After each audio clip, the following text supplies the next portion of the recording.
என்னைய பார்த்தா உனக்கு எப்படா தெரியுது அப்படின்னு கேட்கணுன்னு நான் காத்துட்டு தான் இருக்கேன். கொஞ்சம் காவல்துறை கிட்ட சொல்லுங்கள், உடனே அதுக்கு அரேஞ்ச் பண்ணிவிடுவாங்க. ஏமாத்தாதீங்க சீமான் அவர்களே. மதுரை செல்வம் வச்சு நீங்கள் 2023 ஒரு பேச்சுவார்த்தைக்கு எங்கிட்ட வந்தீங்க இல்லையா? அதில் நான் 50,000 ரூபாய் மாதம் கொடுத்துட்றேன், என்னை பற்றி எங்கேயும் பேசாத அப்படின்னு சொல்லிட்டு மாதம் 50,000 ரூபாய்லாம் போட்டிங்க, எங்கிட்ட வீடியோஸ் எல்லாம் வாங்கினீங்க. அப்புறம் மதுரை செல்வம் உங்கள் வீட்டுக்காரர்கிட்ட பேசுகிறதுக்கு யார்கிட்டக்கா கேட்கணும் அப்படின்ற வாக்குமூலம்லாம் கொடுத்தான். அப்புறம் உங்கள் பொண்ணான வாயிலேருந்து தானே பொண்டாட்டி பொண்டாட்டி பொண்டாட்டி பொண்டாட்டி அப்படின்னு நீங்கள் வீடியோலலாம் பண்ணீங்க. அந்த வீடியோஸ் எல்லாம் காவல்துறைக்கிட்ட கொடுத்து, காவல்துறை எடுத்துகிட்டு போய் அதை அப்படியே நீதிமன்றத்தில் கொடுத்து, அதையெல்லாம் பார்த்து தான் அவங்க விஜயலட்சுமி அவங்களோட முதல் மனைவியா அப்படின்னு கேட்டிருக்காங்க. இப்போது திமுக ஒன்றும் உங்களை போன வருஷம் விஜயலட்சுமிக்கு 50,000 ரூபாய் கொடுத்து இந்த மாதிரி கேவலப்புற்ற வேலைலாம் பண்ணு அப்படின்னு சொல்லலை.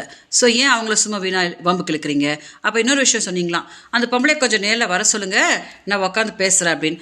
நான் காத்துட்ருக்க சீமானவர்களே, உங்களை நேரில் பார்த்து என்னைய பார்த்தா உனக்கு எப்படா தெரியுது அப்படின்னு கேட்கணுன்னு நான் காத்துட்டு தான் இருக்கேன்.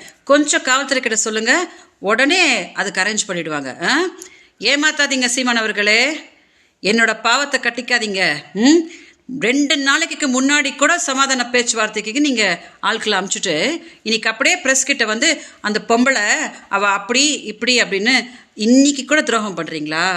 அதான் நான் சொல்லிகிட்டே இருக்கிறேனே, என்னோட பாவம் உங்களை சும்மாவே விடாது, இன்னும் எப்படிலாம் போட்டு பருத்தி எடுக்க போகுது அப்படின்னு நீங்கள் பாருங்கள். மீடியா தயவு செஞ்சு இந்த வீடியோ கொஞ்சம் டெலிகாஸ்ட் பண்ணுங்கள். சீமான் பார்க்கணும். வணக்கம்.